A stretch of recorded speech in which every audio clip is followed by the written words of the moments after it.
तिब्बत से शुरू हुई एक भीषण बाढ़ ने नेपाल में जबरदस्त तबाही मचाई है।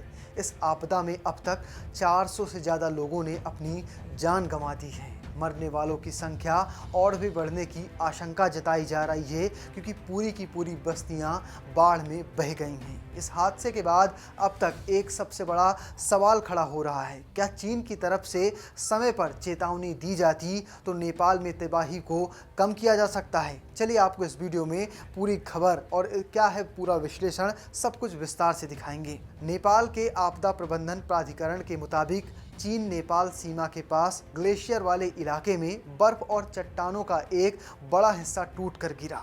ये जगह रसुआगढ़ी बॉर्डर क्रॉसिंग से करीब 20 किलोमीटर उत्तर पूर्व में है। ये हिमस्खलन या तो किसी ग्लेशियर झील में जा गिरा या फिर उसने नदी का रास्ता ही रोक दिया। इसके बाद ग्लेशियर की बर्फ, पिघला हुआ पानी और मलबा मिलकर एक भयानक सैलाब में बदल गए, जिसे विशेषज्ञ ग्लेशियर युक्त बाढ़ बता रहे हैं। ये सैलाब लेंगे खोला से होते हुए भोटे कोशी नदी में जा मिला और नीचे की तरफ भारी तबाही मचाई। शुरुआत में ये कयास लगाए जा रहे थे कि सुबह करीब 8:37 पर आए एक भूकंप ने इस आपदा को जन्म दिया है, जिसका केंद्र गोसाई कुंड से करीब 47 किलोमीटर उत्तर में बताया गया था। लेकिन यूनाइटेड स्टेट ऑफ जियोलॉजिकल सर्वे की ताज़ा जानकारी में साफ हो गया है कि उस समय कोई भूकंप आया ही नहीं था। इससे भूस्खलन की असली वजह को लेकर सवाल और गहरे हो गए हैं। काठमांडू स्थित international centre for integrated mountain development के जलवायु विशेषज्ञों का मानना है कि इस बाढ़ की मुख्य वजह ग्लेशियर से बर्फ का खिसकना यानी एवलांच ही था। नेपाल का जल विज्ञान और मौसम विज्ञान विभाग अब भी इस बात की जांच कर रहा है कि क्या किसी ग्लेशियर झील के फटने से यह बाढ़ अचानक पैदा हुई है। ध्यान देने वाली बात यह है कि ये कोई पहली घटना नहीं है। पिछले साल अगस्त में भी इसी इलाके में ऐसी ही अचानक बाढ़ आई थी, जब तिब्बत में असामान्य रूप से ज़्यादा तापमान की वजह से एक ग्लेशियर झील ओवरफ्लो हो गई थी। उस हादसे में 9 लोगों की जान गई थी और नेपाल चीन सीमा को जोड़ने वाले पुल समेत कई अहम ढांचे तबाह हो गए थे। चीन की सरकारी मीडिया पीपुल्स डेली के मुताबिक दक्षिण पश्चिमी चीन के सिजियांग क्षेत्र में ग्योरंग पोर्ट के पास मड स्लाइड हुई है, जिसमें कई लोग लापता होने की आशंका जताई जा रही है। शिगाजे शहर के ग्योरोंग काउंटी के आपातकालीन प्रबंधन ब्यूरो ने बताया कि इस आपदा से चीनी तरफ या कहें चीन की तरफ पोर्ट तक जाने वाली सड़कें कट गई हैं और संचार साथ साथ बिजली आपूर्ति भी बुरी तरह बाधित हुई है। गिरोन पोर्ट चीन और नेपाल के बीच एक अहम जमीनी व्यापारिक रास्ता है। आपदा के बाद नेपाल में कई लोगों ने सवाल उठाया कि जब रसुआगढ़ी, गिरोंग क्रॉसिंग और गिरोंग पोर्ट पर बॉर्डर की सुविधा को नुकसान पहुंच चुका था, उसी समय निचले इलाकों में रहने वाले लोगों को आगाह करने के लिए चेतावनी जारी की जा सकती थी।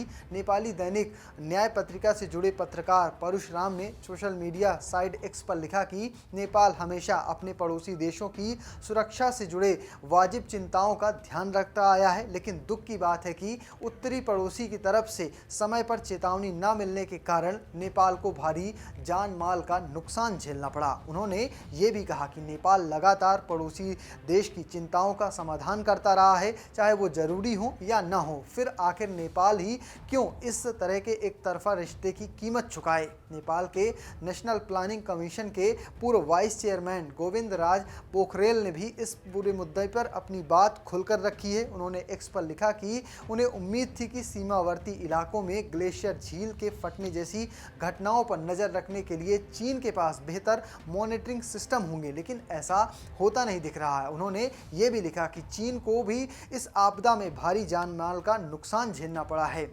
2015 के भूकंप के बाद नेपाल के पुनर्निर्माण कार्य की अगुवाई कर चुके डॉक्टर पोखरेल ने मीडिया से बातचीत में कहा कि उन्हें उम्मीद थी कि आधुनिक सैटेलाइट सिस्टम और तकनीक की मदद से चीन कम से कम कोई तस्वीर या शुरुआती जानकारी तो साझा कर ही सकता था, लेकिन ऐसा नहीं हुआ। उन्होंने बताया कि नेपाल की तरफ का इलाका भले ही निचला था, लेकिन बाढ़ का स्तर हर किसी के अनुमान से कहीं ज़्यादा निकला, क्योंकि उस वक्त वहाँ बारिश जैसी कोई सामान्य वजह मौजूद नहीं थी। यही कारण है कि निचले इलाकों के लोगों को इतनी बड़ी आपदा का आभास तक नहीं था। यहाँ तक कि जो पुलिसकर्मी लोगों को नदी किनारे न जाने की चेतावनी दे रहे थे, वो खुद इस बाढ़ की चपेट में आकर बह गए, क्योंकि उन्हें भी बाढ़ की असली स्तर का अंदाजा नहीं था। डॉक्टर पोखरेल का मानना है कि या तो शुरुआती चेतावनी देने वाला कोई सिस्टम असरदार नहीं था या फिर वो ठीक से काम नहीं कर रहा था। उन्होंने बताया कि नुआकोट तक पानी का बहाव इतना तेज था कि किसी को भी इतनी बड़ी बाढ़ की उम्मीद नहीं थी। रसुआ जिले में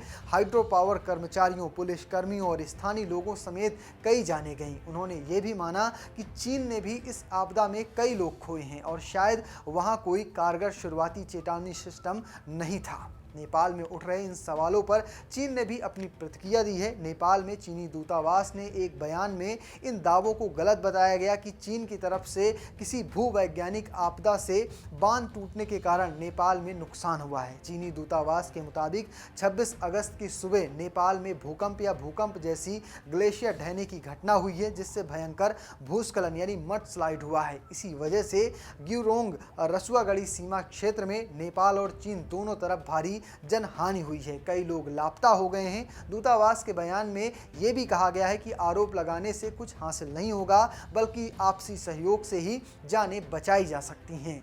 रणनीतिक मामलों के जाने माने विशेषज्ञ डॉक्टर ब्रह्मा चिलानी ने इस पूरे मामले पर एक अहम जानकारी साझा की। उनका कहना है कि अब यह साफ हो चुका है कि नेपाल में आई इस आपदा की मूल वजह एक प्राकृतिक घटना ही थी, लेकिन उनके मुताबिक सीमा पर चीन की तरफ से पानी के बहाव में किए गए बदलाव और वहां हुए इंफ्रास्ट्रक्चर निर्माण ने इस आपदा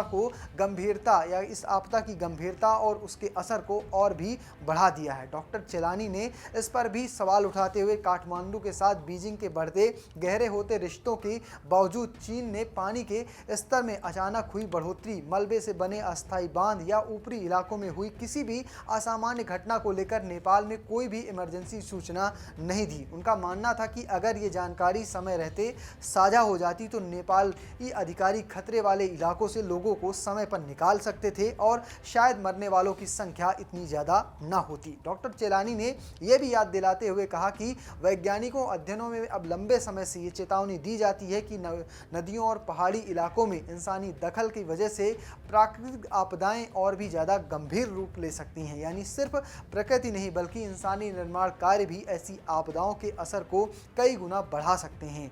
वहीं चीन के विदेश मंत्रालय के प्रवक्ता ने भी इस त्रासदी पर संवेदना जताई है। उन्होंने बताया कि यह कहा कि उनकी संवेदनाएं इस दुखद भूस्खलन प्रभावित सभी लोगों के साथ हैं और चीन नेपाल सरकार व प्रभावित लोगों के प्रति गहरी सहानुभूति रखते हुए जरूरत के मुताबिक मदद के लिए तैयार हैं। उन्होंने बताया कि दोनों देश मिलकर खोज और बचाव अभियान चला रहे हैं। प्रवक्ता के मुताबिक अब तक मिली जानकारी के अनुसार सीमा से चीनी हिस्से में करीब 260 विदेशी नागरिक लापता हैं और चीन इस बारे में संबंधित देशों के दूतावास को लगातार जानकारी देता रहेगा।